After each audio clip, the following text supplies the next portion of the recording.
They fake to Gore, across the middle, back in the end zone. Andre Johnson. Hoyer loads it up, fires it to the end zone, and it is caught. He's got it. And they go back to Gore, and Gore is in for the touchdown. Hoyer looking everywhere. Pressure coming, and he unloads it down the field, and it's intercepted. They're going up top, and they're going down the field, trying to ice it. Hilton has it. Oh, Matt Hasselbeck, the 40-year-old backup. Best quarterback on the field Thursday night. Hoyer. Gonna Hoyer in the end. Turned out to be a fun Thursday night game. Colts win it in Houston 27-20. I'm Gregg Rosenthal. I'm here with Chris Wesseling. We're going to talk about TNF for a few minutes, and then we're going to get to Dan Hanzus, Mark, and all of us will discuss the Week 5 slate. Chris Wesseling, your first impressions of the Colts getting a big AFC South win going to 3-2. Very important game with I think, 4 undefeated teams in their next 5 games? That's right. Yeah, they get and the Patriots coming up next. The over-the-hill gang got it done for them. Frank Gore, Andre Johnson had 2 TDs in his return to Houston. Hasselbeck played through a bacterial infection and managed almost a perfect game. It's crazy how well Hasselbeck has played the last 2 weeks. It's been a lot of fun to watch. I guess just because it's been a while since we've seen him, and he's been in the league since the 90s. And just seeing a guy at 40-year-olds, he's clearly playing with like a lot of joy, but he's also been really effective. There's really no doubt that the quarterback play for the Colts has improved since Andrew Luck got hurt, which is crazy to think of. I'm not saying Matt Hasselbeck's a better quarterback. Of course, they're going to go a lot further with Andrew Luck, and they need him to get back on the field. But he's been very effective in both of these games. Kind of old, crafty throws, different arm angles, very smart decisions, and making some tough throws. Yeah, he's been the ideal backup quarterback, and that's why it kind of frustrates me when I see teams willing to go into a season with an obviously bad backup situation, because you have to just get through these tough games and put your team in as good a shape as possible entering December. And teams with good backup quarterbacks can do that. This game was, in the end, a lot of fun. We thought it was going to be a stinker. But this Thursday night slate this year, they've been entertaining. I mean, what more do you want in a game?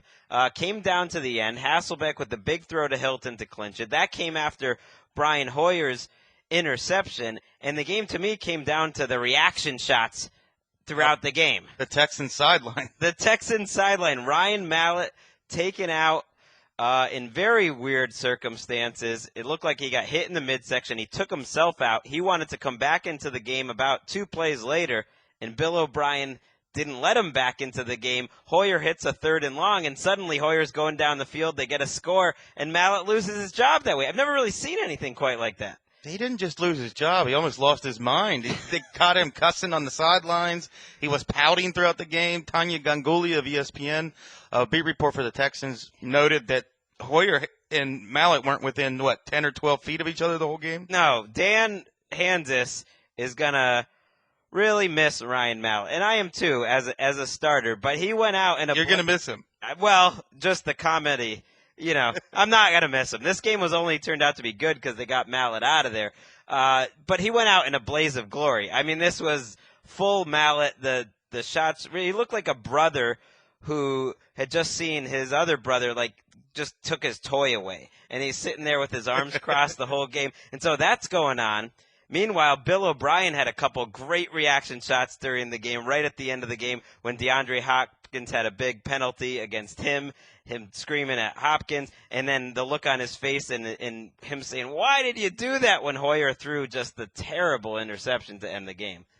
Mallett's last 12 possessions over the last 2 weeks have resulted in 0 points. Hoyer's last 10 possessions over the last 2 weeks have resulted in 41 points. Garbage time or not, the difference there is startling. Right, and today wasn't garbage time. I think this was the best Brian Hoyer game that he's had since that Thursday night win over the Bengals, or at least the win that got the Browns to 7-4 last year. It's been a while since he played this well. He played just about a perfect game, too, until that throw. But That throw was exactly the type of mistake he made in week 1, which was he had tons of time, was very indecisive, and instead of giving up on the play, after a while just threw it up for grabs, and then the game's over. That's why Brian Hoyer can't be called a game manager, because he makes bad decisions. Unlike Mallet, he can move an offense.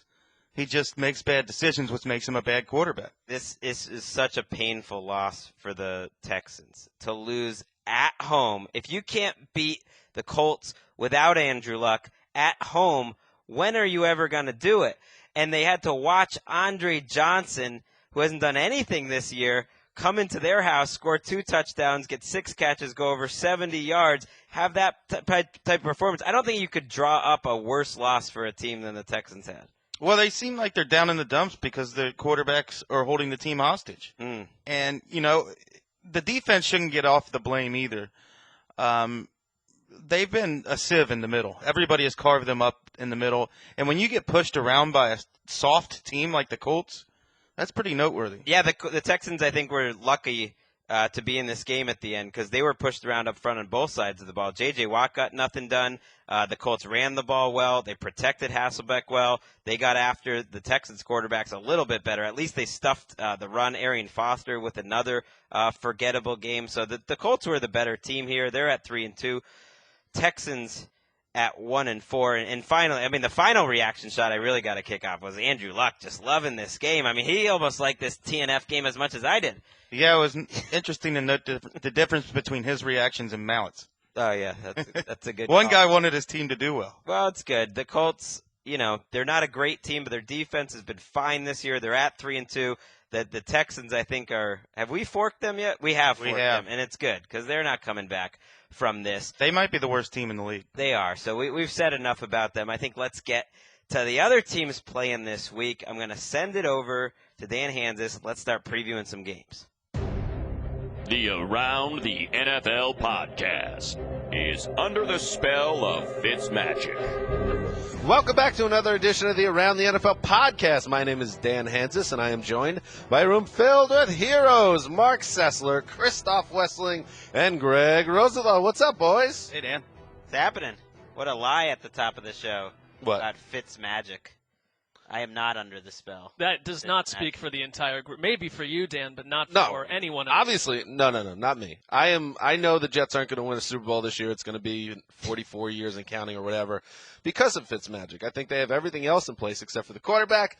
Geno. Oh, yeah, that's it. Otherwise, you could just start sizing those rings now if it wasn't for quarterback. No, Everything else. Whatever is the boss 100%. on your throne of sleaze, if the Jets had Tom Brady or a quarterback of that level or close to it, they would be a Super Bowl favorite. Okay. With this so roster. If they had perhaps the greatest quarterback of all time God. on their team, You're gross. then yes, they would be a Because the Patriots are rolling, what have they won, 37 straight games now, dating back to last year? You're just, if we had Andy Dalton, if the Jets had Andy Dalton, we would No be See, that's where I disagree. right there. I'm right saying, there. You're right. But if you put Tom Brady on 15 teams or Aaron Rodgers on 15 teams, they'd have a shot. By the way, the New York Jets in a bye. We've just spent 3 minutes discussing them. That's true. Put Aaron I Rodgers didn't on the start it. Buccaneers, and I would consider them Super Bowl favorites. I'm not kidding. And your boy, by the way, you're shouting down from the rooftops about quarterbacks. Your boy Geno Smith, who you support, the Geno coaster. Mark my words, Fitzpatrick, as good as things have started, after 2 losses, they'll get him out of there. Yeah. First 2-game losing streak, they'll get Geno back in there. Got to see what Geno looks like with Chan Gailey. We know Might what be Geno better. looks like. Wes, No curiosity on my part. Nope. Wes, Yes, sir. thanks for joining us, by the way. What do you mean? I came in early. I mean, we're, getting ready to roll, and we're all sitting up here, and there's no Wes. He just rolls and puts on his headphones. Now we can start. It's about me. Wait, what was that, Wes? It's about me. I like that drop. That's the old TD drop. trying to get me to remove my hat again. We really just always be ready with that drop. Really, anytime Wes shows any small amount of hubris. Hey, I came in early. I'm a noon Thursday guy. It's about me. That is no. We're glad to have you, Wes, because Thank we couldn't do the show without you. Well, you could. You've done it before. That's true. I mean, none of us is irreplaceable. Well, Mark says he is irreplaceable, but other than that. I don't feel the way at all. It sounds like he wants to leave. This is the Mark, you can go if you want. I don't want to go, but I mean, you're putting me in a position saying that I feel irreplaceable. They could fire any one of us at any moment. The world would continue to spin. Well, that's true. Fair point. On that positive note, we move on to the Week 5 preview. We got a lot to get to, and by the way, this is our second of 3 podcasts this week. Our Sunday show, our flagship show, I like to call it. We'll be recapping all of the Week 5 games that you can see on YouTube. That's on video. These shows are audio only. Greg and Wes did a spectacular job, I thought. I haven't heard it yet, but I will in the future, recapping that barn burner in Houston, Texans, Colts, Hasselbeck. Barns were literally burned in the game. Hasselbeck v. Mallet. And, pull back the curtain a little bit, like we're taping this before that game, but I'm going to go out on a limb and say you guys aren't going to have, 14 minutes to chew on a game like you usually do. Give me a break, 14. Failed shot right there. How is it veiled? Not veiled at all. I'm just saying, unless Andrew We've Luck had some pulls great- a Willis Reed or something. The Thursday night games have been great this year so far. Everyone used to dog them. They've been very Well, exciting. that might stop tonight. We'll find out. Yes, very true. So it is time now to, this is a really meat and potato show in the sense that we're here to talk about the games to be played. How many bye teams, by the way, this week? 4. 4. So 32 minus 4 is 28. 28 divided by 2, 14 games. A game was played on Thursday night. There will be a game played on Monday night. Just letting you know. So what's the math? Well, we're going to be talking about 13 games. Right? Good. Correct? That's right. Not Very bad correct. for a guy who got a 38 on his math exam. 39 state mandated New York State Regents test. Math is hard. It is difficult for me. All right, let's start going. Let's start with the Washington Redskins and Atlanta Falcons. We'll go through the early games, then the late games. The Redskins, of course, 2-2, and the Falcons undefeated at 4-0, and looking to stay undefeated against a frisky Redskins team that we expected. I think in our preseason power poll, we just released our second power poll. They were 32. They were the last team in the league, according to us. Now we moved them up about 10 spots. We believe a little bit in the Redskins, but Chris Wesseling, They're in the top 20 now. do we believe, Wes, that the Falcons will go down at the hands of the Redskins in this spot? In Atlanta? I mean, in A-Town? In 8? I don't think the Redskins are going into A-Town and coming away with a victory. The Falcons are a good football team. The Falcons get better every week. It's like the defense gets a little more confident each week. I think, they got away with a couple of close wins early, but I think the offense, really both sides of the ball have improved each and every week for Atlanta. I think this might be top 1 or 2 best games of the week. Really? Because I believe Yeah. in the Redskins In a a lot dome. more after watching them on Game Pass. I thought, You love Kirk Cousins. You Explain do. that. Well, I know Greg got very upset at me on text message because he's telling me how amazing Sam Bradford was, and I was 2.5 quarters into the game, and Kirk Cousins. What are you completely talking I out- love about? how you guys are having a slap fight over Kirk Cousins Who was and Sam upset? Bradford. I wasn't remotely upset. Well, Whenever anyone deigns to disagree with Mark on any opinion, he thinks the world's attacking him. I mean, I just think Kirk Cousins is an Mark, how about quarterback. that bigger overall criticism of you right there? Let's get into that. Yeah, exactly. No, I think the Washington though is a completely different team than they were a year ago. And Cousins is – I'm not saying Cousins is Tom Brady Jr., but he's more than capable of pulling off some upsets for this team. They've only allowed 5 sacks all year. I mean, their line is completely different than it was last year. They're rushing the passer. I think Preston Smith, their rookie linebacker, has been interesting too. I mean, they've got some pieces they didn't have a year ago, and this is the kind of team that could give Atlanta more of a challenge. Trent Murphy won that game for them. Trent Murphy. that game took was already won when took over the game a little bit in the last 5-6 minutes of the game. After the game was already won, he had 3 sacks or whatever in the last 30 seconds of the game.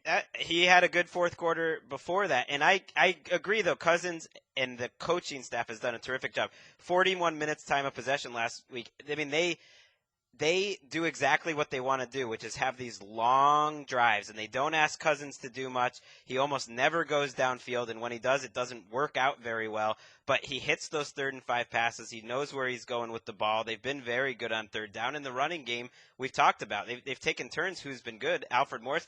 It's a very deep running back. Chris Thompson stepping up. Speaking of their running game, I mean, Matt Jones, we were talking about before the Thursday night Giant game that Jones could be a Rookie of the Year guy. He has struggled a little bit the last 2 weeks, had just 7 carries and just 1 in the second half. Against the Eagles. Is it a mistake not to have him more involved? Is he a guy you want to feed more? I know there's a lot of talent back there, but they kind of took him out of the game. I'm not worried about him at all. I mean, I think part of it is the fact they have Alfred Morris, and they've got more than just one running back to feed. They have to play Thompson on passing downs because he's so much better than the other two in that situation. I think Jones could be a good 3rd down back, but Thompson's been a revelation. This is the backfield that the Eagles expected to have. 3 deep, a nice 3rd down back. I mean, it's one of the better groups in the league. You're right that they've been impressed. I think they'll really miss Jordan Reed if he doesn't play in this game, though. They will. Speaking of time of possession, number 1 and number 2 in the league in this game in time of possession. Falcons, too, yeah. Wes, you know what I hold in my right hand right now? God. Get rid of that thing. The NFL Network Research Packet. Not fun. Whoever said have fun tonight with a research That's Reed I'm stats out of a hoisting packet like a robot. Above me. I used to, last season, you might remember I played Europe, the final countdown, but then Europe went and sold out to Geico, and we've had to listen to that song 47 times per game for every NFL game. So Europe, you're gone. Wang Chung, you're in. Anyway. Never thought I'd hear those words. From the NFL Media Research Packet. And I was this a big Europe fan note. when I was 9. Superstitious was number 1 in the MTV charts for like 3 straight months. No one remembers. I thought they only wrote that one song. I never watched that critically. Like if they told me Superstitious was the number 1 song in the world for 3 months, I said, well, that's true. Greg up in his bedroom, childhood bedroom, headphones on, mouthing the words to Europe. Was Europe a power band? Well, they were power ballads. Like a hair band. Asia was a power band. Let's not get off the topic that I hold in my hand, the NFL Research Packet, the bane of Wes's existence. But this is an interesting note about the Falcons' offense, which has obviously done great. But Roddy White's been interesting. How about this stat, Wes? He's led wide receivers this season with 235 snaps played, but has only been targeted. Guess how many times he's been targeted? 235 snaps. 18 times. 13 times. Well, he went 2 games where in back-to-back games he had 1 total target. Yoinks. That's I crazy. think they trust Hankerson more. He complained about it this week. Roddy said, I'm not just out there for blocking, I'm getting open. He sees these numbers. It shows how good they are that Roddy White looks just about done, and it doesn't matter. Well, Hankerson's pretty good. It doesn't matter. He's never been that good until this year. I mean, they're very similar. Give somebody Matt Ryan, and they'll be good. They lead the league in 10-play drives. I've never seen a guy do less to get a 42-0 lead than Matt Ryan last week. Not that he played poorly. He was just kind of out there doing like a Kirk Cousins they're balanced type finally. of job. That they're that good a team. They can take a 42-0 lead without much from Matt Ryan. This is how you know, by the way, that Mark has a love for the Redskins here. Is that a team that was 32 in our power poll last month? You're now picking them to go into Atlanta and beat an undefeated team. Wow. That would be a hero pick if Greg didn't turn on us. Well, I believe in this. I mean, I really think this is going to happen. And also, I am dead last in the picks. By the way, you're 2 games behind me, 3 games behind Wes, or 4 games behind Wes, and it's week 5. You don't have to go crazy on these picks yet. 2 games behind the 5th worst person is not something that I'm striving to be. You are... Also, by the way, 9 games I out believe right this is now. going to happen, and I'm going to be right. It's not a crazy upset. The problem is your quarterback throws like Uncle Rico when he's trying to throw it far. It's like a little frisbee. Talk to me on Sunday nice callback. You have Red pop culture callback by Greg. I thought the same thing. Like, I know you just watched them last night, and I watched them after the Rams game and fell for them. I fell for Redskins fever. And then Kirk Cousins went into the Giants game and had one of the worst games by any quarterback all year. I know. All right, next up, a battle between 2, 1, and 3 teams, but they are not teams you would say are going in the same direction. The Browns are 1 and 3, but have the worst defense in football statistically right now. Not playing very well, obviously. And then the Ravens, who also 1 and 3, also with their backs against the wall this season, but just had, and yes, they got a little lucky, of course, maybe a lot lucky. Beat the Steelers in Pittsburgh on Thursday night to get to 1 and 3. And Mark, I personally, and this isn't official until you announce it, I thought that your embargo or temporary ban or whatever you call it, conscious uncoupling of the Browns ended on Sunday when you were watching the game on your TV at your cubicle. But I did a radio spot in Cleveland yesterday, and it was amazing how negative that town is about the Browns right now, to the point where he kept on the guy, and I can't remember the host's name right now, but he did a nice job. But every question was like, how do people view us from outside Cleveland? Is it that negative? Is there any hope? And I was like, I don't know what to tell this guy. Well, I mean, but it's not ill-placed, because if you've watched all 4 Browns games, they can't stop the run. They're not running the ball very well. They don't have a quarterback. Josh McCown, actually, and I know and it makes sense, he's very low on Gregg's QB rankings, but back-to-back 300-yard games and played well against the Chargers. But he played awful the week before. I'm just saying, so the 300-yard game means nothing. It Greg's means gonna give something. you a What he talking did against to. the Chargers, Absolutely. he played a very good game. Greg's going to give you a talking to, by the way, because Greg's big on branding, and it's the QB index. QB index. What did he call it? QB rankings. Well, It is the effectively vanity URL is Yeah. hashtag QB rank. So to that point, first of all, you're back in a little bit now after the few weeks off? Not really. I mean, listen, I'm a Browns fan, but I'm not emotionally tugged into this team week to week, because if you look at their schedule, they are heat-seeking a 2-14 season. So it's not. It's right. I'm not going to ride this ship where 3 Sundays out of the entire 2015 season are even mildly pleasant. I think offensively, they haven't been great, but they've probably been a little better than you could expect. It's really been Mike Pettin's defense overall, other than the Titans game, that's been a big That will disappointment. get Pettin fired too, because if they do, let's say they even play a little better and they go 5-11 or something like that, maybe he keeps the job and gets a third year. But if the defense stays bad, that's his calling card, and he's got to get more involved and take care of that, or there's no reason to keep him. Well, forget 5-11. Why not go 2-3? I mean, I'm surprised the Ravens are a heavy favorite in this game. To me, the Ravens are very lucky to have beaten Michael Vick, or else they'd be 0-4. I think they're a team that gets down to the wire every week. The Browns are turning into one of those teams too, and that's what I expect out of this game. Yeah, they don't. The Browns typically, the Jets game did not go well, but they're not getting blown out. They're staying close, but they are 1-13 against the Ravens. And there is a connective tissue to that. It's Harbaugh and Flacco. They found a way to beat Cleveland over and over. A little believe landmark. You took the Browns in this game. You only won. Well, because I don't think that I think the Ravens have plenty of flaws. And, When's the last time the Browns went into a game with the better skill position talent than their opponent? Oh, my. Is that even true? Maybe when they had Gordon no, and Flacco Jordan counts Cameron. as skill position. Kamar Aiken is the Ravens' #1 receiver. Is Gilmore playing for Baltimore? Do we know right now? I would say that's close. Flacco is Gary Barnidge is out playing Crockett Gilmore. Flacco is the anti-Eli Manning right now. Eli Manning, to his credit, has been like a metronome this year. He's basically the same player every week, a B-. Flacco is so wildly up and down. That's his entire career. Yeah, and depending on the week, depending on the quarter. So if you get a bad Flacco, maybe you win. Isaiah Crowell and Duke Johnson, first Cleveland back since Lee Suggs and William Green in 2004 to each go over 100 yards from scrimmage in a game. I think Duke Johnson is something they didn't have to start the year, and he's doing what they wanted him to do, and that is a plus for their offense, because they just don't have that talent.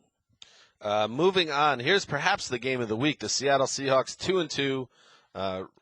Fortunate to win Monday, but they got the job done at home against the Lions to pull even in the win-loss column, and now they head to Cincinnati to face the Bengals, who are 4-0, looking great, looking tremendous. And, Marvin Lewis, by the way, Marvin Lewis is an idiot. What was that, Mark? Marvin Lewis is an idiot. Well, I'd like to say that's out of context, but I don't know how else you can frame what I just said there many months ago. Anyway, the Bengals are 4-0, and now they get the Seahawks, Greg, who clearly on Monday we know they haven't turned the corner, and they're not the Seahawks yet. And we don't even know if Marshawn Lynch is playing. It looks like he's going to be a game-time decision again. This seems like a really tough assignment here for Pete Carroll's team, right? It does for a team that's not the same on the road under Pete Carroll, and definitely is not the same on the road in the first half of the year. This is usually when they struggle. I mean, I'm excited. This is definitely the game of the week, I think. I mean, it's a big spot to see kind of what Seattle team shows up, especially the offensive line, because I don't think Russell Wilson has made improvisational plays like as consistent as ever. Like that's their whole offense. I don't know if that works against a good defense like the Bengals. They are a good defense. Geno Atkins is on the All-Pro team for the quarter pool, Mark. Oh, the Chris Wesseling All-Pro team, NFL.com/All-Pro. Bang. Pac-Man Jones is a reserve on that team, too. They've got some interesting defensive players. How we doing on the end-around vanity URL? That's coming this week. Okay. It's on the Checking in. way. It's on the way. Checking in. End around is sponsored now. You're always, very into sponsors. I am. The thing with the Seahawks, though, I don't know. Their defense still could be just as good as it's ever been. I think Michael Bennett's having the best season of his career. Yeah.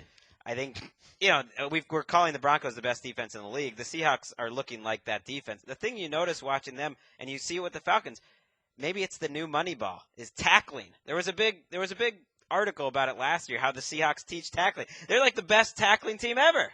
They also don't have They're The just new amazing. Moneyball Great involves tacklers. the most basic play in football going back to Well, go watch 1870. Cleveland's defense. Well, and they find know out how what to happens they when know you how to can't teach tackle. it because the Falcons do. are suddenly an They- amazing tackling team. They teach a strike zone from the chest to the hip. They want people to hit them in the hip, and I've seen Pete Carroll videos. They do stress that. Doesn't everybody stress that? No. No, I don't think so. By the way, this Andy Dalton narrative that, or this ascendancy, he's up to 10.2 yards per attempt, which is outrageous, obviously. Here's a quote from Marvin Jones this week to the Cincinnati Enquirer.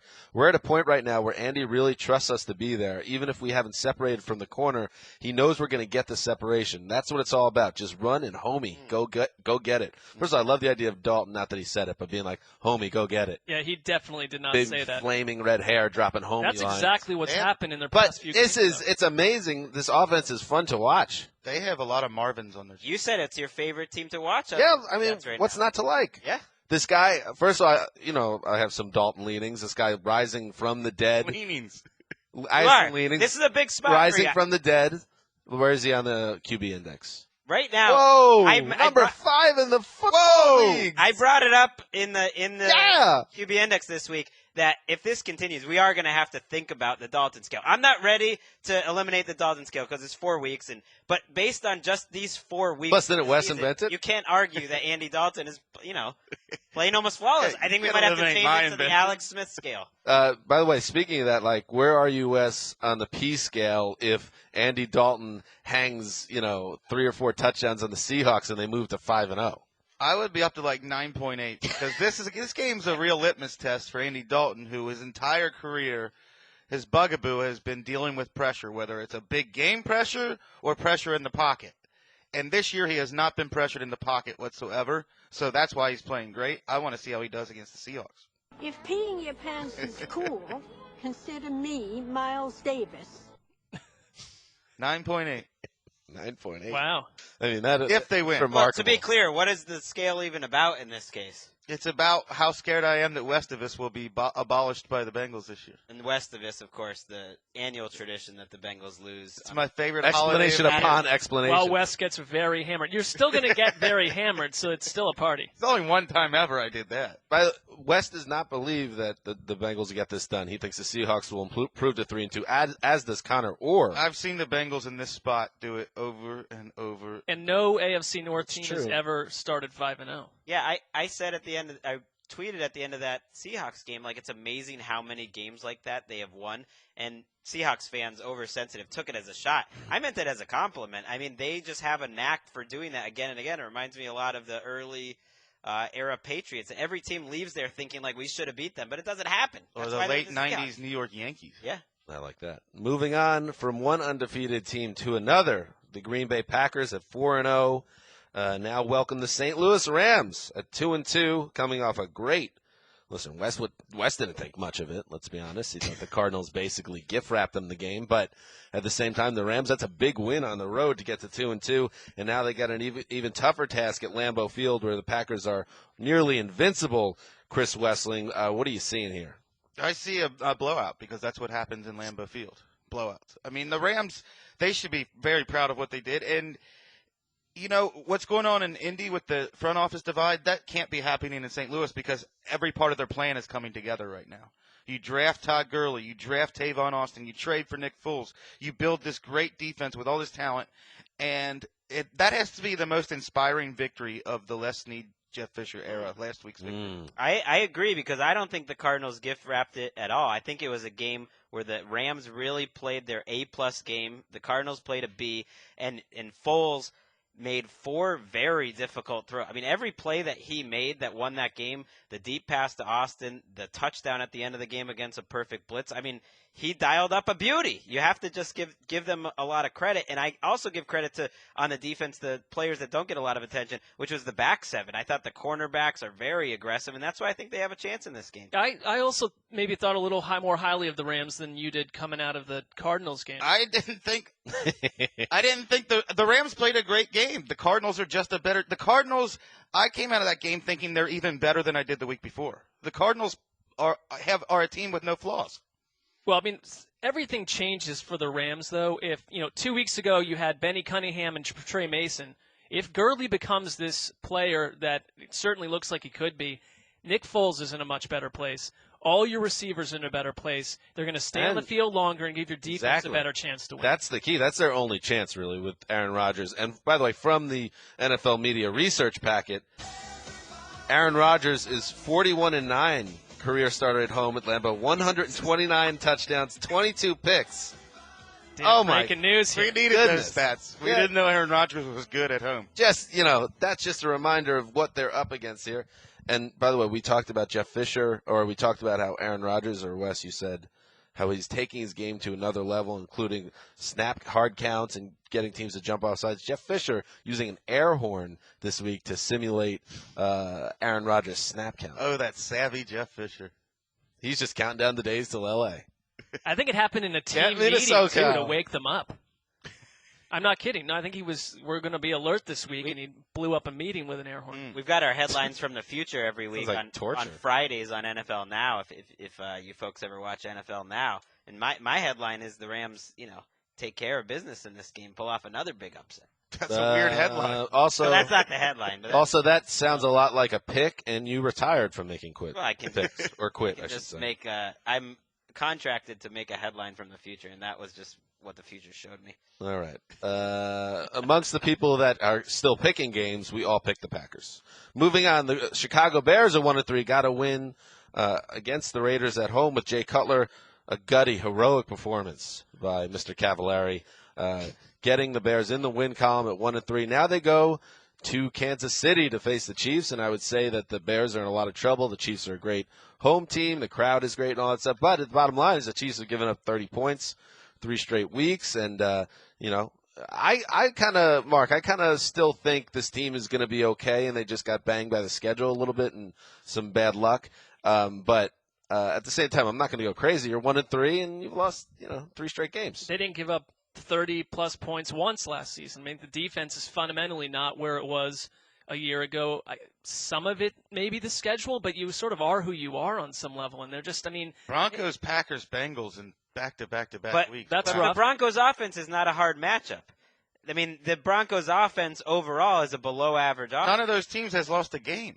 That's fair as a team. Maybe because they play the Chiefs. I'm just saying defensively. Wait, how did the Chiefs give up 30 points in that game too? It was an offensive fumble return for a touchdown. Yeah, it wasn't really the defense. So that's a little bit of a defense played well for most of that game, but then the next 2 weeks when you're playing some of the best offense in the league, there's no rule that you just have to give up 35 points and 450 yards. That's what bad defenses do. An interesting role. Where none of us are impressed by what the Chiefs have done, but we all picked them to beat the Bears because. Right, despite Cutler being back, this still is a very bad team. Well, and I think when you talk about picks, the Chiefs still have one of the best home field advantages in the league, and we haven't seen the Bears go out and surprise us with a game. I mean, yeah, they hold court at home, fine, but I mean, the Bears, what's special about them? Well, they played the 3 best teams in the league, arguably, the first 3 weeks of the season: Green Bay, Arizona, and Seattle. 2 of those without, Jay Cutler. They take care of business against the Raiders. They're a team I think we're still figuring out, and no one would ever dare to say anything positive about Jay Cutler. But by the way, he's looked fine this year. He's played well enough. Here we go again. Who's the better quarterback in this game, Chris? Who would you rather have? I would rather have Alex Smith. I would definitely rather have Jay Cutler. He's playing better this year. Alex Smith is dead last in QB. Alex Smith is playing terribly, but Jay Cutler's Jay Cutler, and despite your repeated attempts to tell us he's not bad, he gets coaches fired every other year. That's so fine. he's a bad quarterback. Under Adam Gase, who's his new coordinator. All right, scientists. He's played pretty well this year. He's due to come crashing back down to earth in embarrassing fashion. Chiefs are getting forked this week if they lose to the Bears. I don't even think we would have to take a vote. Moving on, let's talk more 1-3 football. The New Orleans Saints. That's the regional dialect. They got in the win column on Sunday night with that overtime win over the Cowboys. Drew Brees to C.J. Spiller to end it. Now they go to Philly. This is a tough game to figure out because you got the Eagles also at 1-3. Stink bomb central so far this season for the offense. So kind of a wide open game between two disappointing teams. Mark, your initial thoughts? Two of the worst coached teams in the league right now. Whoa! Heat seeker. No one gets more credit than Chip Kelly over the past couple of years for being an innovator. Preach. I don't think that he blamed himself correctly for poor play calling on first and second down, putting his team into a crap situation on third down over and over. And the other player that gets more credit than he should, just because every time he does anything, Sam Bradford is turning the corner. And bottom line, Sam Bradford has been an absolute disappointment more time than less. What's this about? No, because Greg's text message. It's not about that. I said he had the it has best nothing to do with half Greg's. of the season. It is every time Sam Bradford does anything, Who are you these talking glowing about, articles are written. All of us. Everyone has killed Sam Bradford this year. They are the biggest tire fire in the year. He's been one of the worst quarterbacks in the league. No one would argue that. All right, but I mean, I feel like Bradford is overcredited no matter what he does, and it's like, oh, the Eagles are just a game away from scoring 40 points. It's like they're not a good football team right now, and part of it is their defense too. I mean, what part of the Eagles can you look at and say, yes, they've met our expectations? Their run defense is outstanding. I think their defense overall has totally met expectations. I think they've played pretty well. The offense has been one of the worst 5 or 6 groups in the league, and I think what you're picking the worst. What? They're the worst. I'm not picking on it. It's correctly. I they're think bottom barrel right now. Careful, Greg. What you didn't like was that I said Bradford had by far his best 2 quarters, and I would throw in, the last drive of the first half, which was great, because he had about 4 or 5 beautiful throws. He even showed some nice escapability in the pocket. And they put up about 20 points in whatever it was, 5 or 6 drives. So if you were an Eagles fan and hoping they somehow turned the corner, that looked like a Chip Kelly offense for 30 minutes. They just didn't have the ball because the Redskins had the ball so much. And I think everyone kind of hesitates to call the fight with the Eagles and be like, oh, this offense is not going to do it. It's a huge bust. Fire everybody. Get rid of everybody. But if they can't put up 30 points against the Saints in their building, I would be confident saying this team is an outright disaster and they're not coming back. And the one thing, and Kelly always defends the time of possession, that it absolutely doesn't matter that we don't hold on to the ball. I like teams like the Falcons and Redskins that hold on to the ball for 40-plus minutes in good games. And when the Eagles have held it for less than 20, forget Chip Kelly. They're 0-6 in those games. And it also pisses off your defense that's out there on the field all day long getting chewed up. Well, they got tired last week. I think that was absolutely a factor in the game. I think it's just the offensive line. It's hard to really even describe how bad they are. Like a free rusher gets in every other run play. That it's a 5-6 yard loss. I mean, it's just you just don't see that in the NFL where there's that many. And Chip Kelly came into this season with the oldest offensive line, right? Trades away some of his better linemen and hasn't drafted a new lineman in the last 2 drafts. Something's got to give in this game. The Eagles generate the fewest yards per drive in the NFL, and the Saints allow the most yards per drive in the NFL. I think you're gonna not like the narrative coming out of this game if you don't like it now, because this, to me, it's a fascinating 1-3 versus 1-3 game. Someone's going to turn their season around. Playing the Saints defense is the recipe to get some Eagles mojo Mark, going. I'm a little surprised you picked the Eagles here. Did I? Well, because the Saints are just – we talked about the Eagles, but the Saints defense is exactly what Greg just talked about. Everyone's getting well against the Saints defense, and – yeah, it's in Philly. We all picked the Eagles. Let's just put a little bow before we move on the Luke McCown Verizon campaign, by the way. Let's step back. If they just had the chance, some of those backups would really shine. Let's take a step back now. Drew Brees back in the lineup, not even on the injury report this week, so the shoulder issue, I guess, is resolved. And let's face it, those Verizon suits are thrilled. I mean, it couldn't have gone better.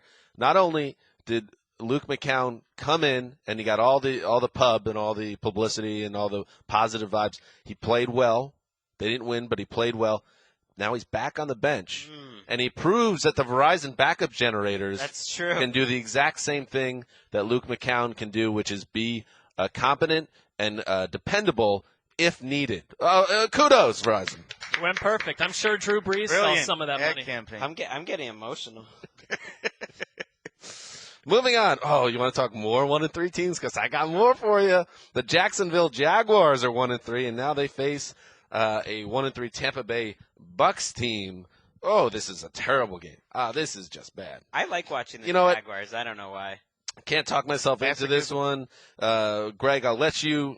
Greg, you talk about this game because I refuse to. Kidding me? Two bum teams. Two young I'd always rather watch a game with two young quarterbacks who can throw the ball deep, who can They can throw it far.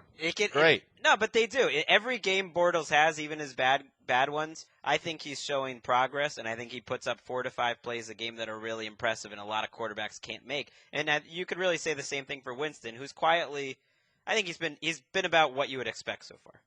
I mean, Winston has not been a disaster on any level, and Bortles last week might have played Winston's the best. had 2 games that are unmitigated disasters. The first game and the last game.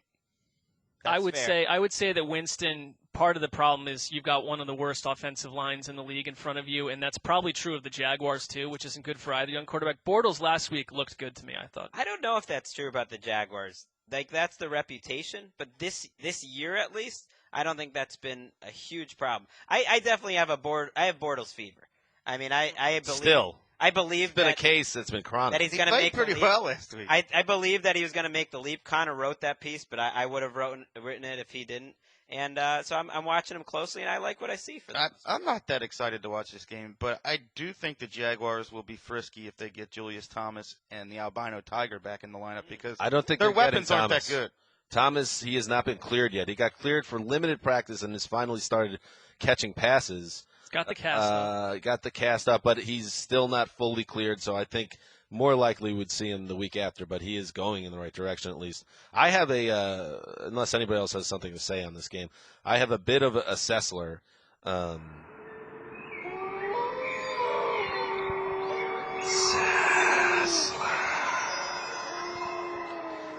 Both teams will lose this game. NFL history will be made in Tampa, that weird stadium with the ship. Can't even doubt you on that one. All right, moving on. The Buffalo Bills are 2-2. This is the last of the early games. 2-2. Now they head to Tennessee, Nashville specifically, to face Marcus Mariota and the 1-2 Titans, coming off a bye. The Rex Ryan Bills, which against the Giants, a complete disaster in terms of penalties. They're actually on pace, I believe. I won't cite the research guide, but I believe I saw they're on pace for the most penalties ever through 4 weeks. So there are some issues right now with discipline. That's what's new with the Rex Ryan team. But they've also, in 2 of the 4 weeks this season, Wes looked like one of the best teams in the AFC. I have a bad feeling about this matchup for Marcus Mariota. He has the highest sack rate in the NFL by quite a bit, and you're going up against the Bills' defensive front and Rob Ryan. I feel like Rob Ryan's just going to throw the kitchen sink at Mariota. One thing about the Bills, without Sammy Watkins on the field last week, that their passing game was not itself on any level. Doesn't sound like he's probably going to play. There's a chance. LaShawn McCoy is out. Carlos Williams has a concussion. It doesn't sound like he's going to play. And McCoy is likely out. And so you've stripped the offense of all sorts of Is Booby Dixon weapons. their starter? Dixon would be the starter. I don't hate Dixon, but that's not your plan in Week 5. No. And I went with the Titans here because I want to see what Mariota can do. I feel like we haven't watched him in four years at this point after the bye week. I like Mariota. I think it's a tricky game. Rex Ryan has been sounding confident, shocker, saying that the kid, he's not going to have his way with us. Mariota, and he does have Rex has a. Why is he such an idiot? Every time, and he just today rolls out in his Buffalo Sabres jersey. Whenever he does that, they lose. By the way, He's not going to have his way with us. Mark, if we still had hero picks, you would have one on the Titans. The Bills. I kind of like that pick. Why not? I do too, because of the injuries in Buffalo. It's a dangerous game. I think Mariota is right now a better than average starting quarterback. Until he proves otherwise, to me, I think he's a good NFL starter. And Buffalo, for all the as impressive as they've been in their 2 wins, man, if they lost this game, I mean, Doug Marrone was getting more wins than Rex Ryan was getting with a That's lot fair. less talent. And just going back to that penalties thing, 47 penalties through 4 games. 47, which is the third most, is the actual stat, since 1950 if they kept this pace up. If you're a team that's not great, if you're a good team and you're going to play close games and you're getting penalized 12 times a game, you're banged. And it's it's over. not one of those stats where it's like, oh, it's a fluke. It came mostly from one game. Like Mariota did get sacked, was it 8 times against Cleveland? That didn't help that number, but the Bills have been killing themselves with lack of discipline in all 4 games. Well, I think the recipe is out there for how to beat them. I want to see this the Bills' defense needs to be more dominant for, I think, the team to really they're not going to count on scoring 35, 40 points like they did the first 3 weeks. And I think the recipe is out there to beat them. It's exactly what the Giants and the Patriots did. 5 wide, get the ball out of your hands as fast as you can. They have to show that they can solve that. And the Titans had a bye week to install a game plan that copies those teams. Tasty. Ken Wisenhunt knows what to do with a bye week. What does that mean? Well, look at the masterpiece they unfurled in week 1. Sounded good. Yeah, I like listen, that. it's fine. Sounded salacious. Well, I'm just saying. I'm sure there's no hardworking, as a strategist. I sense but it was at the top of your sarcasm in that. list. I sense some sarcasm. Well, to be honest, he has surprised me this year with what he's done with you hate Mariota. Ken Wisenhunt. Yeah, you know what? Because everyone touts him as this quarterback whisperer. But this season with Mariota, I think he's shown more creativity than you'd expect. I'm having flashbacks to 2 years ago when you would rail on Wisenhunt in Arizona. I like it. Because he stunk there. I mean, you couldn't develop a quarterback in Arizona under Wisenhunt if you brought Ken 200 Wisenhunt didn't signal develop callers Max in. Hall. Let's write him off. Somebody on Twitter subtweeted Mark and tweeted at Mark and Wes and I saying that, can you tell Mark to tone down his, quote, negative Nancy-ness? Anytime I'm subtweeted on this podcast, I know that it's Dan's second account. When Dan needs to get a message across, this has happened 3 or 4 times. Who am I, Bill Parcells? It's coming from Dan's second or third fake Twitter account where he's like, oh, yesterday in the lunchroom, ooh, someone mentioned you're being negative on the podcast. Definitely Dan's creation. I mean, if you want to look at it that way, you can. Wow. Well, I'm feeling very sure about the fact that I'll be right about this game. Let's go there. All right, I like that. Let's move on to the late games. The Arizona Cardinals, 3-1, tough home loss. The greatest loss of all time, according to Chris Wesseling, at 3-1. Now they head to Ford Field to face the hapless Lions, who are 0-4, a crushing loss, a soul-crushing loss. And these are the times when you fall to 0-4 and you just had one of the worst losses in recent franchise history. This is when it's really good and really important to have a guy like Jim Caldwell in your building. They're done. They're banged. Sorry. You said this was a tough game to pick. It is a tough game. You take the Cardinals? Honestly, it is. No, I didn't take the Lions, but it is a. Mark did. Wow. Mark, a lot of hero picks if we still had them. Yeah, it's unfortunate that we don't. Yeah. I think the Lions are not terrible. We saw on Monday. I mean, they didn't look great Monday, but they did hang with the Seattle Seahawks. Did they get a first down? No, I'm saying that's why they weren't great. But yes, I can confirm that. They were terrible. They are a terrible team. They've been mostly competitive, and defense played fine. They're a bad team, but they're not an 0-4 team. Speaking of Bill Parcells, you are what your record says you are. What do they do well? Here's what they do well. They get back DeAndre Levy this week. There we go. And the Cardinals, hypothetically, they'll do something well. Cardinals are one of the most complete teams in the NFL, but they're not as good on the road. And the Lions are a desperate team looking for a win. So I think it could be a close game, but I would not pick the Lions. Blowout. One of the things John Gruden said in that Monday night game that really hit home with me was all their money, they need to get where all their money is invested, and they need to get that money out. I mean, think about it. They're paying $40 million on a pretty small salary cap, whatever it is, to Matthew Stafford and Calvin Johnson, and you're getting 9.7 yards per catch from Calvin Johnson, and you're getting mediocre to sub. You called him Danny Amendola the other day. Well, that was who? Calvin Johnson. Well, I was saying his yards per catch is very Amendola-like right now, not really going down the field. And Matthew Stafford, their offense is depressing because they don't trust the offensive line. Everything's short, and the chances that Stafford gets, he doesn't take advantage of. Wes, you're right. My last delve into the research packet was bad. We didn't need that Aaron Rodgers stat. But this one's good about the Lions. The Lions are the final winless team left in the NFL. It's the 8th time they've been the last time without a win, the most in NFL history. But no pain for that. Breaking a tie with the Redskins, who have done so 7 times. My Sounds pretty point, painful. Greg, you're being a smart arse, but I'm bringing up the point. Yes, that's pretty painful. Thank you. I'm not. They're number 4 on the pain rankings. NFL.com. By the way, pain fixing rankings. to go 0-5 and getting blown out in their own home stadium. That would be grim. Mark, you still confident about that pick? That's not one that comes from a place of great confidence. But listen, what these games, sometimes weird things happen. It's going to come down to the final play, and Detroit's going to pull off a game, even though they will not be the better team in the game.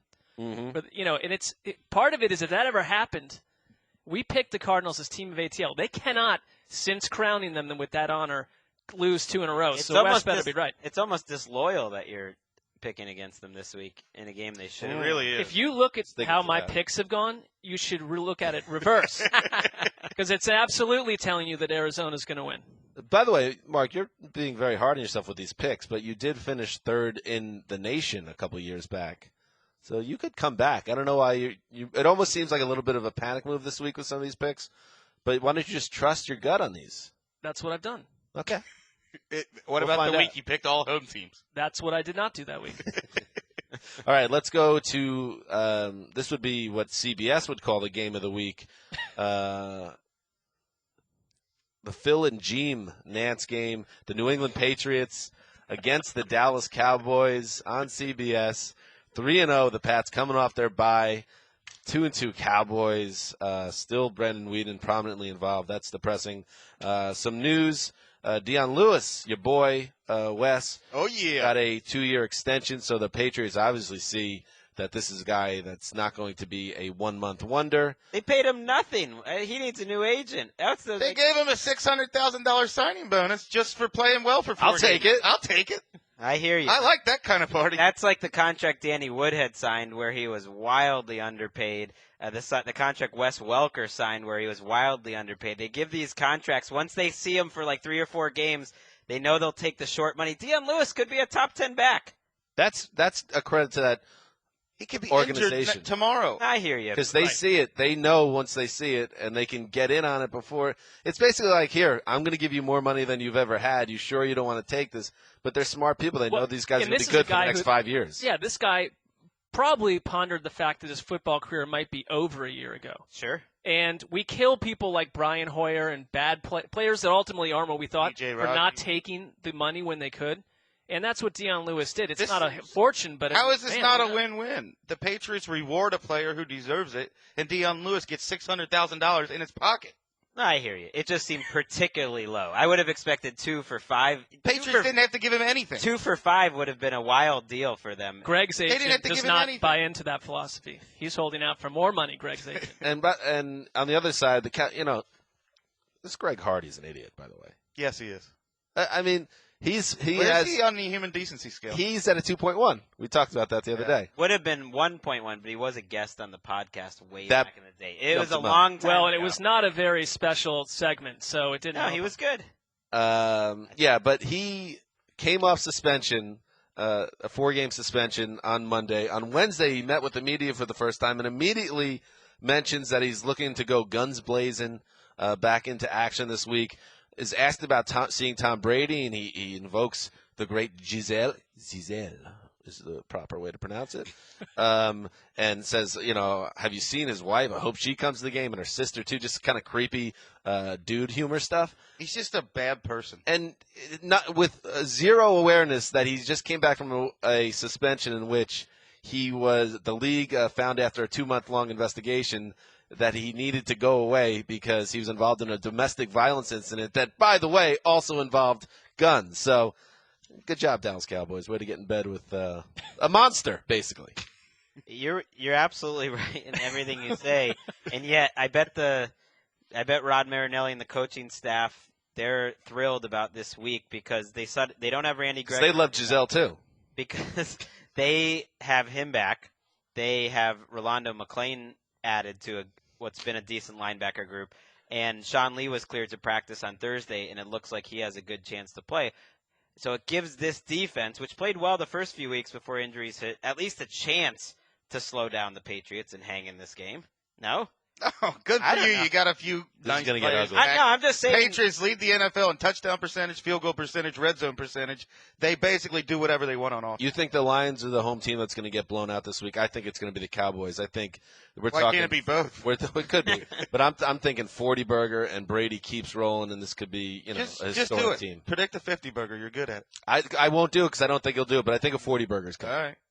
Oh, I mean, I think Dallas will be able to stay on the field long enough where giving up 50 points will be tough. But we talk about the return of Romo as one reason in this weird division why the Cowboys might still have a shot if they can roll the table once he returns. But you've got to start scoring. Brandon Weeden has not played terribly from a box score angle, but you've got to put up more points.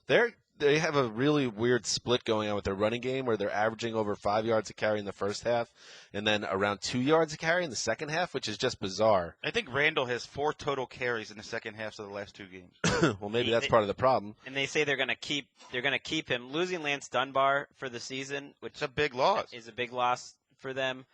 Unless Christian Michael can do what we think he's capable of potentially making the lead candidate 2 years ago. Maybe just 4 years holding my too breath. How early. about here you like the stats in your research note? I do. I love my research. I think one of the early ones in that mind-blowing stat. If the Patriots win here on Sunday, it'll be the most 4-0 teams in a season in NFL history. Hit Greg with a Wang Chung for that. People just want to party with that kind of information. Top-heavy league That's right good. now. That's good. The Cowboys are in trouble, by the way, because they're 2-2 now, and the next 3 games are against teams that have a Super Bowl MVP quarterback. You got Brady, of course. Then you got Eli in New York. That's going to be a really tough game. And then you got the Seahawks in your building. So they are staring down the barrel at 2-5 when you look at their schedule, and then you're in deep trouble. It's not their fault. I feel badly for them. Yeah, they've had absolutely terrible. Worst luck of any team in the league from that angle. I mean, you take the starting quarterback and star receiver off any one of these Super Bowl potential teams we've talked about, they're done. It couldn't happen to a more humble, grounded organization. That's a different angle to look at By the it way, from. But I mentioned staring down the barrel. I can make gun metaphors because I haven't been involved in a grisly domestic violence incident, but I don't think Greg Hardy should. By the way, Mark, you took the Cowboys in that game. What is going on with you this week? You actually believe the Cowboys are going to win? I'm going with my gut. Okay. I remember when I was laughed at a year ago when I said Dallas would beat Seattle. I'm not really mocking you. I'm just kind of, as I'm going down this list, I deserve to be I'm mocked stunned by when some of my the picks go, 4-10. But we'll see what happens. If Dallas wants to save its season, they've got to start. They're going to have to pull some upsets, and this is a tough one. This is not a wise pick on my part. Straight. What? You're picking Brandon Weeden over Tom Brady. Yes, I am. I went to look to see I'm if picking the Cowboys over the Patriots. Brandon Weeden's undefeated lifetime against Bill Belichick. 0-0. Here's one of the more intriguing games of the week. This is the 4-0 Denver Broncos, carried by their defense.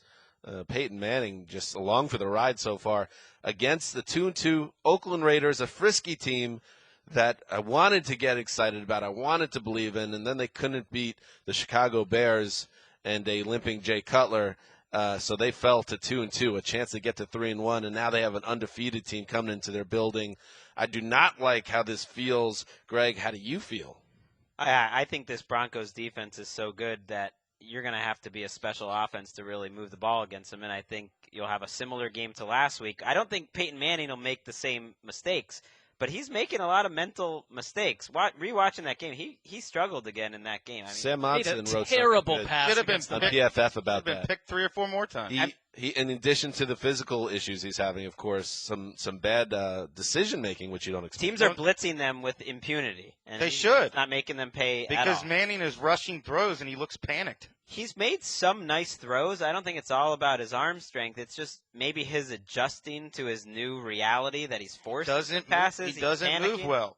Well, he's That's never the moved. well, When no. did That, he move well? he is now to the point where he can't move and it's affecting his arm and every part of his game. And if you're not trusting He's your afraid body, to get hit. you're done. Three drives last week that really stuck out to me where they had 3rd and long, and they threw one of those bubble screens, and they're just hoping for yak on a 3rd and 12 play, or they ran the ball on 3rd and 11 in a tight game and just decided to punt, and that's not Peyton Manning They're 30th in offense in Football Outsiders metrics. 30th with Peyton Manning as their quarterback. And yet the defense, who gives up yards here and there, they're always just one play away, and they're always making that one play from one big play. They are the best big play defense you've seen in a while. As down as the Denver offense might be right now, you're telling me that the Raiders, and I know Carr is better and Cooper's been, as advertised so far. Latavius Murray, I don't see him doing well against this Denver front. I don't see them being able to move the ball enough to score points and win this game. That's fair. The Broncos' defense is incredible, like Justin Tuck said. Wes, well, of course, Mark took the Raiders, by the way, but Wes, you also took the Raiders. Just because I needed a bold headline for our NFL Now segment.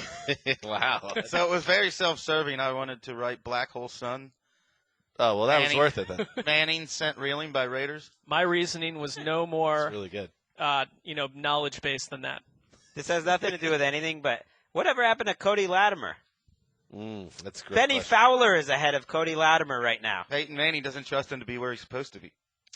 All right, moving on. The San Francisco 49ers are 1-3. They've been, let's face it, the worst team in football for 3 weeks running now, and now they go to the Meadowlands to face the 2-2 Giants, who should take care of business here. They should get that third win, and then they could kick themselves when they realize that they should be at the least 4-1 and possibly 5-0 in a pretty crummy division. It's not going to be that way, but they do have a chance to get over 500 on Sunday Night Football in a game in which Marc Sessler, Colin Kaepernick will try to figure out what's going on in his life. He talked to the media on Wednesday, said, I don't play for job security. Whether football's here or not, I will be fine. I go out, I play to win. I'm not worried about job security when I step in this building, which is easy to say when Blaine Gabbert's your backup. Well, that's fair. I mean, the question I have is how his teammates are feeling about Colin Kaepernick, because it sure didn't look to me that Torrey Smith was too happy with him last week, and he had to come out and basically correct reporters and correct suspicions and say, no, we're confident in our quarterback. But looking at him play, what is it that you're confident in? Because he looks absolutely lost at sea. He doesn't have a feel for the pocket. He doesn't have a feel for pressure. So that combined with he doesn't see the field very well. He doesn't see open receivers.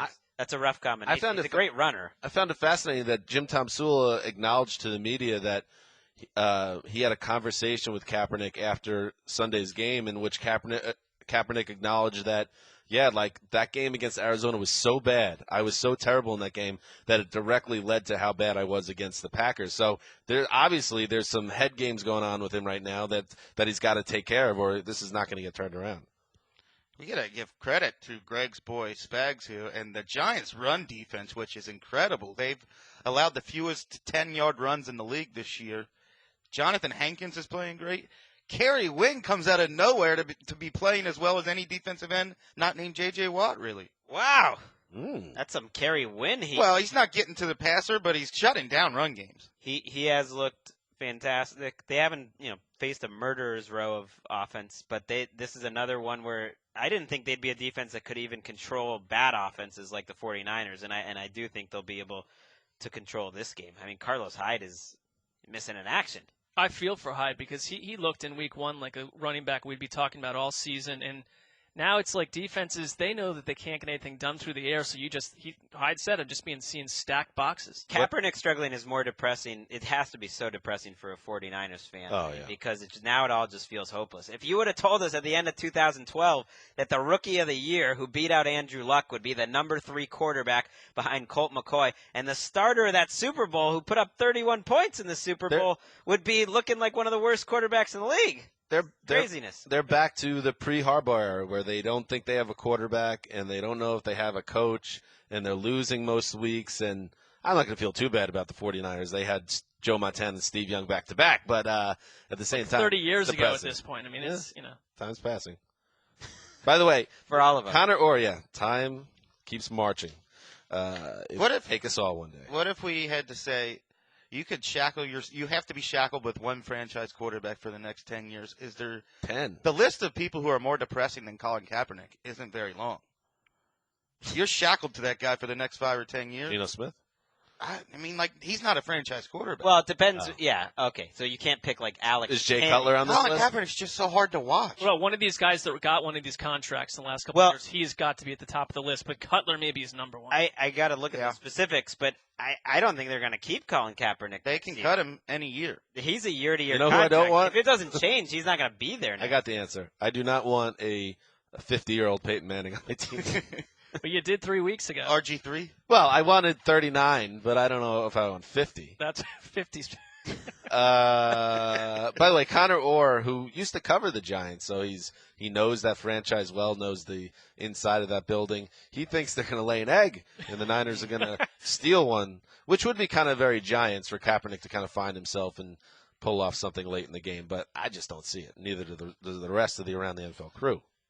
Taking us to our final game of the week, Monday Night Football on ESPN. We got a little John Gruden talking about Spider Y Banana. You got Mike Tirico, who's kicking himself about missing that late call in Seattle. He's fine. He's upset with himself, so he's got to get vindication. That's what this game is all about. The Steelers against the Chargers. 2 500 teams. The Chargers in a recent mock 2, the power poll, number 16. They are the Dalton line for NFL teams at this point, and the Steelers have Mike Vick at quarterback, which really evens this game out to me and makes it really a toss-up. Greg. I don't think it's a toss-up necessarily. I would favor the Chargers because of Michael Vick. I think Michael Vick, until proven otherwise, is one of the worst starters in the league, and the Chargers have to be thrilled with the schedule gods this year because they were so banged up on their offensive line, and they were 1-2. And they played the only team that they could possibly protect the passer against, Cleveland, and then they get Pittsburgh without Ben Roethlisberger. It's just, a little bit of luck for the Chargers. I mean, that said, Pittsburgh, to me, this is just watching the Steelers for years. I think they can win any game, anytime, no matter what's happening. But Cleveland took San Diego to the brink last week. Pittsburgh has more talent on offense and defense. So what's why it is sort of a toss-up in my book. The Chargers, they do get Antonio Gates back this week. That should help. And angry Gates, by the way. Why is he angry? He's angry at Shannon Sharp. He feels like his reputation has been soiled by besmirched. A top analyst in Shannon Sharp. He's got that 8.4 speed. He's going to be running down the middle of the field today. So he's the guy that cares what Shannon Sharp says. Ooh, zinger! Greg's still not over the Shannon Sharp. We are killing the Patriots sideline. Somebody called the National Guard from 1996. Still not over, huh? Long time grudge. No, Greg's right. Shannon Sharp, not good. Terrible. I'm looking forward to after this game if Vic goes like 15 for 24 for 112 yards, and everyone, oh wow, Vic really took care of business. Very competent. Like I've never heard anyone more complimented. Yeah, that's fair. After people were complimenting him. People were saying, "Oh yeah, he did the job." I was like, "What? What's the This used to be Michael Vick. This used to be the man." Let him play, Todd Haley. Have we entered the phase of the season where the primetime games start to get awful? This one's not bad. I don't know. I mean, it'd be better. I got a lot too much nighttime Michael Vick in my life. I saw a Marc Sessler subtweet coming up from an unknown source. I'm sure there'll be plenty. By the way, 10 years. You have to sign up for 10 years of a former player analyst for every notable NFL game. You got to pick one: Shannon Sharp or Ray Lewis. Oh no, I have to watch them. I can't just not turn on my TV. Well, they don't even do. It's like that movie where the eyeballs are held open and you get tied to the chair. What movie is that? You take what? Clockwork Orange? Yes, Clockwork Orange. To take my life, I don't want to sit through 10 years of that. Lewis, go to the next place. Lewis by a long shot. At least he long shot. Qualos 2 and 5. He's one of the most annoying individuals that have ever been born. That's a drop.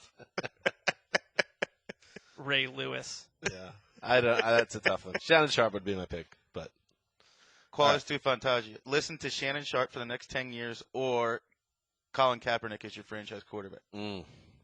Painful. All right, that is the preview of all the Week 5 games. We'll be back, as I said earlier, on Sunday night with our recap of all of these games, or all the games except for that Monday night barn burner. So make sure you tune back in for that. And, yes, that will also be on YouTube, so a lot of places to catch us there. So that's it for the Around the NFL podcast. Thank you for listening. Check us out on iTunes. Leave a review. Stan Hanzus signing off for Quiet Storm, the mailman, the boss, and Sydney. Until Sunday.